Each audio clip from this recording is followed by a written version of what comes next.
Greetings and peace. I would like to start this with Bismillah ar-Rahman ar-Rahim, in the name of Allah, the Beneficent, the Most Merciful, and Assalamu alaikum wa rahmatullahi wa barakatuhu. Peace be with you and yours. Today's presentation, I would like to talk about what the 33rd degree of Freemasonry actually teaches you. So without further ado, I represent myself only, and I hope you enjoy this and benefit from this. Welcome to this presentation, which is produced strictly for entertainment, free speech, and educational purposes. This video script examines historical claims, primary sources, and comparative initiatic traditions without instructing ritual participation or lodge activity. Viewers are encouraged to extract timeless teachings such as ethical refinement, self-knowledge, and universal brotherhood, and apply them meaningfully within their own lives and traditions. This work does not encourage anyone to join Freemasonry, but rather invites a deep academic exploration of its most profound historical mysteries. Welcome, seekers of truth and students of history, to an earth-shattering exploration of the ancient and accepted Scottish Rite's ultimate pinnacle. Today, we peel back the veil on the 33rd degree of Freemasonry, a rank shrouded in profound mystery, intense speculation, and rich historical complexity. To truly understand what this final degree teaches, we must discard superficial narratives and treat Freemasonry as a trans-civilizational system shaped by necessity, exchange, and continuity. We will journey through time from the golden sands of the Middle East to the royal courts of Prussia, uncovering a legacy of hidden knowledge, spiritual endurance, and brotherhood. Before continuing this presentation, we have to emphasize that the highest degree in Freemasonry is the Master Mason degree, the third degree, right? The sublime degree of a Master Mason. And in many jurisdictions, they only emphasize and give importance to being a raised Master Mason, which is the craft Blue Lodge Masonry, and being a Royal Archmason, which completes your ancient Masonic journey, being raised and exalted. Now, the Scottish Rite's 33rd degree, the ancient and accepted Scottish Rite, and in England and other places, they call it the ancient and accepted Rite, right? So that's exactly what that is, and that's an honorary degree. So the Master Mason, the Blue Lodge, is the pinnacle. And when sitting in Blue Lodge together, the 33rd and the 3rd degree Mason are equal and on the level. So if a 33rd degree of a Scottish Rite doesn't pay his Blue Lodge dues, right, that doesn't give him any special privilege. And basically that Blue Lodge foundation is what holds everything together. So the 33rd degree is an honorary degree, and the 3rd degree, the Master Mason degree, is the highest degree in Freemasonry. So we have to make that emphasis before I continue this presentation any further. In the architecture of the Scottish Rite, the 33rd degree is officially known as the Sovereign Grand Inspector General, and this degree is defined as the absolute administrative head of the ancient and accepted Scottish Rite. This rank confers upon the legitimately invested Masons the quality, title, privilege, and absolute authority of Sovereign Grand Inspector General, or, the General of the Order. The prestigious governing body in which members of this ultimate degree assemble is appropriately called the Supreme Council. In America, they have 4 Supreme Councils: the Northern Jurisdiction and the Southern Jurisdiction, right?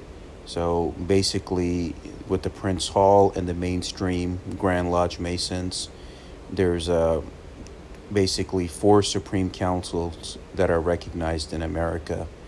2 from Prince Hall, 2 from mainstream. And the Mother Supreme Council of the world is in Washington, D.C., the House of the Temple. The obligations of a Sovereign Grand Inspector General are profound and explicitly defined by the statutes of the Rite. The peculiar duty of their mission is to actively teach and enlighten the brethren, while systematically preserving charity, union, and fraternal love among them. Furthermore, they are commanded to maintain regularity in the works of each degree, and to take care that it is preserved by others. They must ensure that the dogmas, doctrines, institutes, constitutions, statutes, and the regulations of the order are reverently regarded. And finally, they are to everywhere occupy themselves in works of peace and mercy. The visual language of the 33rd degree is highly decorative, deeply symbolic, and begins with its official color, white, which denotes absolute purity. The distinctive insignia of an inspector general is incredibly elaborate, consisting of a sash, collar, jewel, Teutonic cross, and the decorations, and a specific ring. The sash is crafted from a broad, white-watered ribbon bordered with gold, and is worn draped from the right shoulder down to the left hip, ending in a golden fringe. On the front of the sash rests a glittering gold triangle radiating golden rays, with the numerals 33 in the center and a silver sword pointing to the center of each side.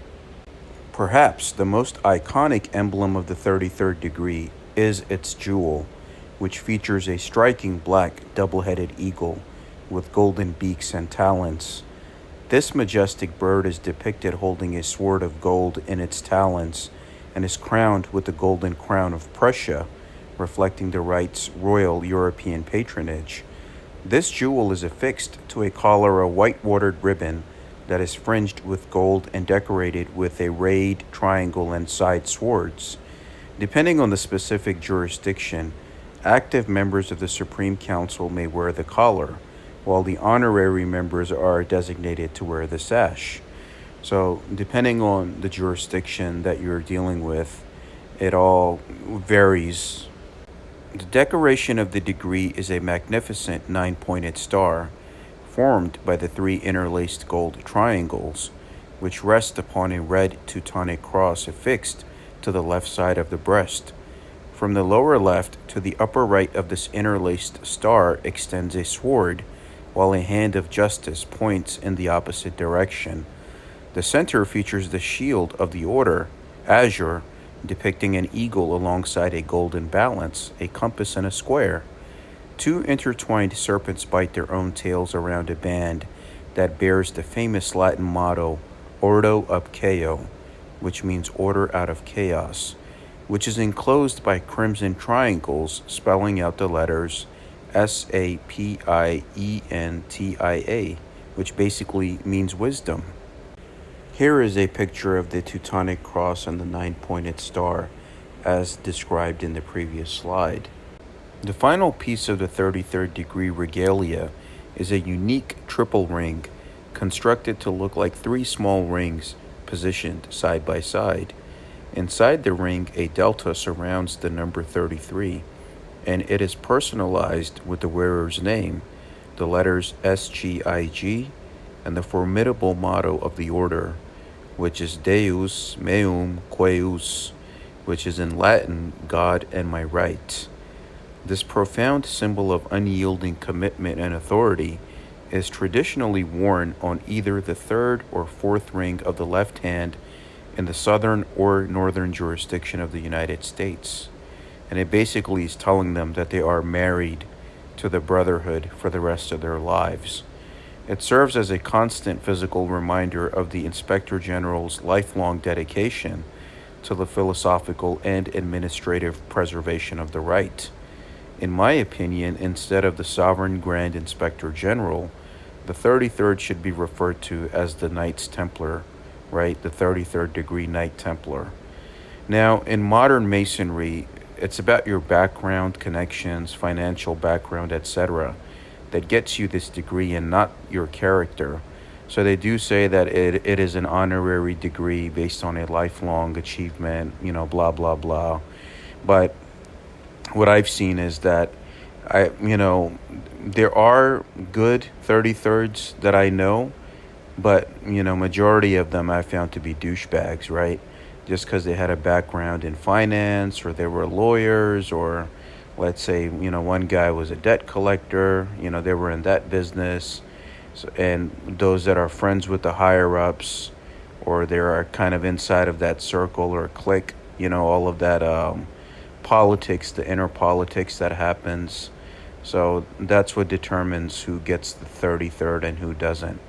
And in some jurisdictions, like, you could just basically pay for it. If you're making a, let's say, $10,000 donation to your valley, or I know in Prince Hall, it's like you could just, if you got the right connects, you could just literally pay for it. So it's at the end of the day, the value that it's claiming to represent in the modern era, it doesn't have any value anymore. So that's exactly the way that I see it. And also, here is a depiction of the 33rd degree ring as described in the previous slide. The majestic symbolism we just explored owes its survival and formalization directly to Frederick II of Prussia, widely known to history as Frederick the Great. In the 18th century, this monarch played a foundational, instrumental role in formalizing the ancient and accepted Scottish Rite. Frederick was far more than a mere monarch. He was a true philosopher king who held a deep, abiding interest in mysticism and the loftiest of Masonic ideals. His vision for the Rite was never about performing empty ritual for ritual's sake, but rather about deliberately preserving the light of ancient wisdom through dark, turbulent times. And for those in the Philly area, the King of Prussia Mall in the King of Prussia area is named after Frederick the Great. Under the direct influence and royal protection of Frederick the Great, the Scottish Rite transformed into a fortified vessel designed specifically to carry the esoteric teachings of the Knights Templar. It is widely credited to his philosophical genius that the deeper secrets of these ancient warrior monks were systematically safeguarded within the complex structure of the 33 degrees.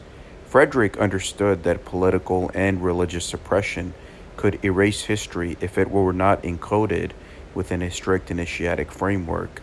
By embedding this chivalric inheritance into the highest echelons of Freemasonry, he ensured that the true spiritual lineage of the Templars would survive the aggressive purges of their historical enemies. This brings us to the earth-shattering core of our presentation, the stunning, definitive revelation imparted to the candidate in the 33rd and final degree of the Scottish Rite. Here, the initiate is given a shocking revelation that he is symbolically the spiritual descendant of the true Knights Templar. This is not merely a figurative compliment, but a profound paradigm shift that connects the modern Mason to a deeply suppressed medieval heritage. The culmination of the ancient and accepted Scottish Rite in this chivalric and Templar symbolism clearly indicates a deliberate preservation of history rather than mere Enlightenment era improvisation by Frederick the Great. Upon receiving this ultimate degree, the new Sovereign Grand Inspector General is firmly instructed to uphold the sacred legacy of Jacques de Molay. The tragic suppression of the Templar order by political and financial motives serves as the emotional and moral anchor for the 33rd degree initiate. By aligning with de Molay, the initiate internalizes a historical trauma and a sacred duty to ensure that the flame of the Templars is never truly extinguished.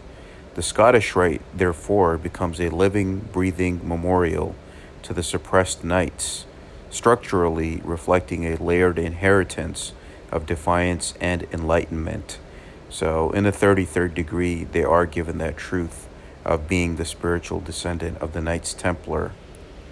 Bound to this chivalric legacy, the 33rd degree candidate is called to swear a spiritual vengeance against the historical enemies of the Templars. Chief among these historical adversaries were the Knights of Malta, whom the candidate is taught to recognize as the historical antagonist of the true Templar mission.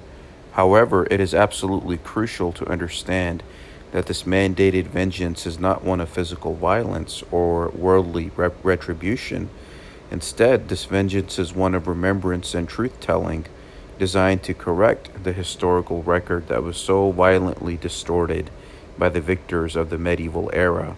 However, in my remarks that I will give here as well, is that there is that enmity between Freemasonry and the Catholic Church, the Hospitallers, the Knights of Malta. There are basically the ops. And in some cases, it is on site, with them. So they do have that enmity, just like how they say that the penalties of Masonry are symbolic, or, et cetera, et cetera. Then you do have people, who get in trouble, who end up in jail or get killed. So all of that stuff is relative in terms of, what we see in the modern world, and, for those that have the eyes to put two and two together. This spiritual vengeance inherently highlights the deep-seated Masonic enmity, not only with the Hospitallers, but profoundly with the Catholic Church itself. So the Knights of Malta, the Hospitallers, the Catholic Church, they're all the ops, basically. The Church drove the violent suppression of the Templars through purely political and financial motives, rather than any genuine doctrinal discovery. The 33rd degree candidate learns that papal authority colluded with secular monarchs to destroy the Templar order in order to seize their immense wealth and erase their geopolitical influence. Freemasonry's preservation of this memory represents a continuous, silent rebellion against the historical tyranny of those suppressive medieval institutions. The most controversial truth buried by the Church, which the 33rd degree candidate finally learns, is that the Templars carried hidden knowledge from the East. During their time in the Holy Land, the Templars operated for generations alongside Muslim polities, engaging in truces, diplomacy, and shared codes of honor. This prolonged proximity allowed the Templars to absorb esoteric sciences safeguarded by mystics, Sufis, and Moors.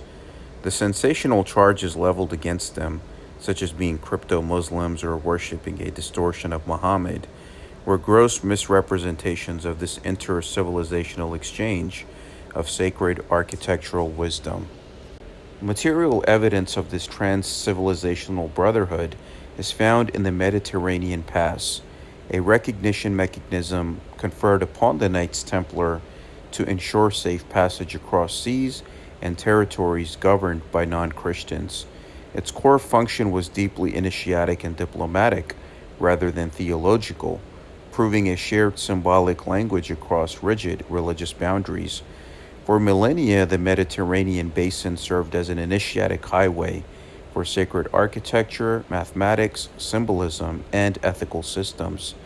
The Mediterranean Pass fits this universal pattern perfectly, demonstrating that an amicable brotherly agreement was established between Christian, Turk, Moor, and Jew. So the Mediterranean Pass was a system of degrees, signs, grips, passwords that allowed the Knights Templars to pass unmolested through that area. And where were they also headquartered? Cyprus. And Cyprus is also the headquarters of the Naqshbandi Sufi order. So it's all intertwined with each other. The hidden knowledge brought back by the Templars was heavily influenced by Islamic civilization, which had meticulously preserved and expanded geometry, architecture, and esotericism during Europe's medieval fragmentation. Islamic Fatwa brotherhoods combined ethical chivalry, initiation, graded instruction, and symbolic labor in ways that strikingly parallel later Masonic lodges. Furthermore, Sufi metaphysics heavily emphasized inner purification, symbolic cosmic ascent, and sacred geometry as direct reflections of cosmic order. These exact Middle Eastern concepts reappear throughout Masonic symbolism as allegory rather than rigid doctrine, forming a highly plausible structural ancestor for the craft. We do not have to rely on mere conjecture for these earth-shattering claims. The historical record provides the striking source testimony. In 1846, Brother L.C. Delude wrote in the Freemasons' Quarterly Review, that is based in the Grand Lodge of England in London, that the Mediterranean Pass was explicitly used as a mutual agreement between believers and non-believers, utilized among the Algerian and Moorish Masons. Delude, a veteran Mason since 1806, who visited numerous continental lodges, declared that he never saw a properly initiated Jewish brother refused admittance, nor did he hear allusions to Christianity in their Master Mason symbolic workings. The 19th century testimony confirms the universal interfaith foundation of Masonry prior to later sectarian reinterpretations. While the higher chivalric degrees of Masonry certainly employed Christian invocations, they simultaneously operated within entirely universal ethical frameworks. The outward form of the ritual and its underlying inclusive function frequently diverged without contradiction, allowing for a broader spiritual application. This mirrors much older initiatic systems from the East, where local religious expressions were often used merely to conceal perennial philosophical structures. The Masonic concept of the great architect of the universe aligns naturally with Islamic and Jewish theology, enabling philosophical monotheism without restrictive sectarian dogma. Recognizing the deep Middle Eastern and Moorish influence effectively shatters the conventional timeline of Masonic history. The formation of the Grand Lodge of England in 1717 merely formalized administration. It absolutely did not invent Freemasonry ex nihilo, out of nothing. Pre-existing systems of initiatic knowledge, brought back by the Templars and cross-pollinated with Islamic and Jewish esotericism, were simply standardized, not created, at this moment in 1717. English Masonry represents just one regional expression, not the totality or the sole genesis of this ancient tradition. When the Templars were ruthlessly suppressed on the continent, their initiatic knowledge historically migrated under immense pressure rather than vanishing entirely. Scotland, with its fierce national resistance to papal authority, provided a highly plausible and welcoming refuge for these displaced chivalric traditions. Consequently, Scottish Masonry later preserved explicitly chivalric narratives that were noticeably absent elsewhere in Europe. This historical migration perfectly explains why the Rite is designated as Scottish, as the nation served as a crucible incubator for the Templar secrets until they could be formalized by future guardians. So Scottish Rite, how the Templars went to Scotland, and basically, the 33rd degree revealing this truth to you.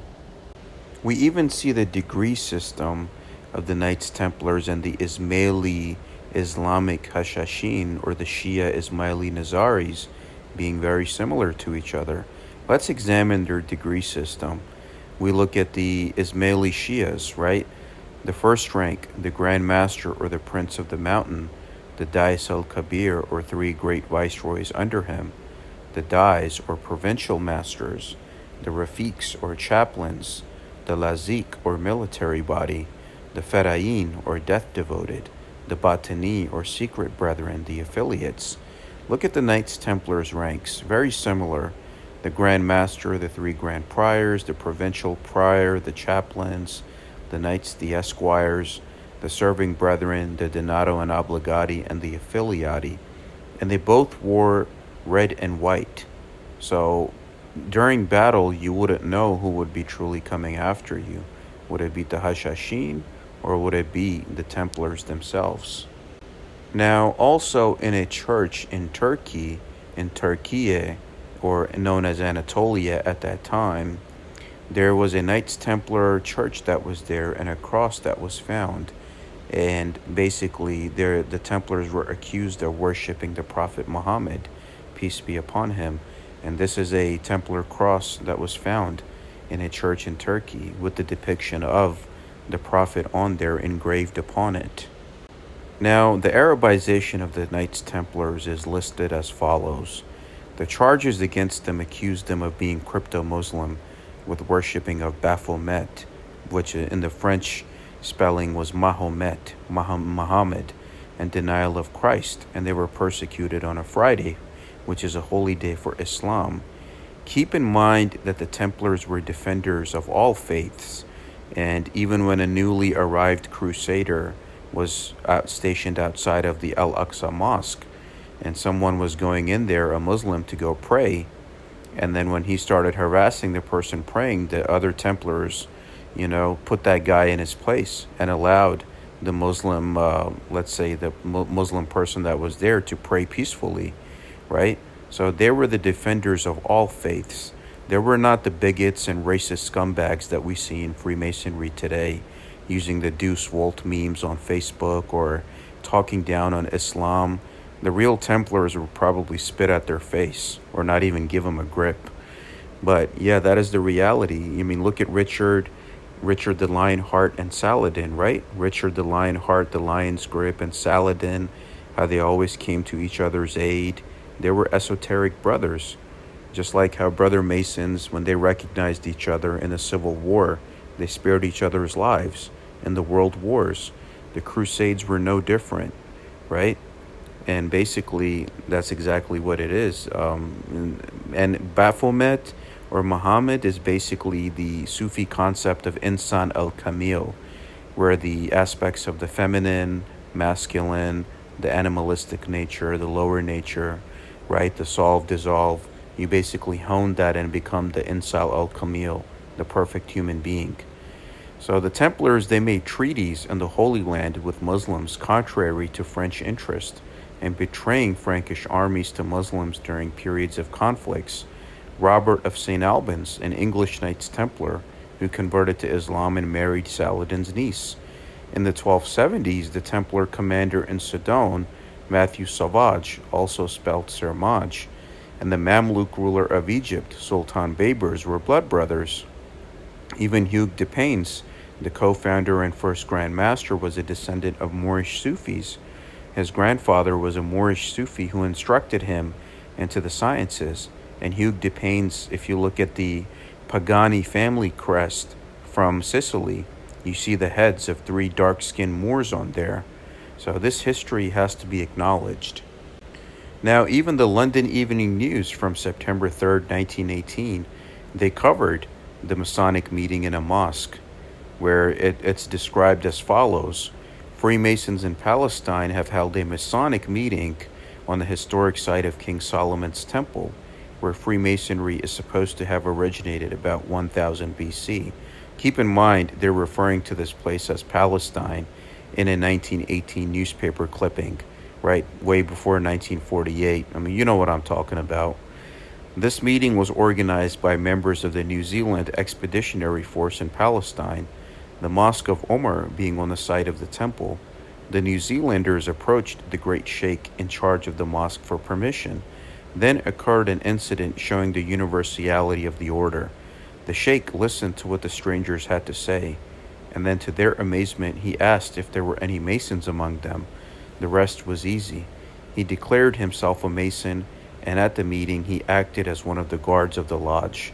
The place within the mosque where the meeting was held is known as the Cave of the Rock of the Dome, and it is believed to have been the Holy of Holies of the Old Temple, as it is today the Mosque of Omar.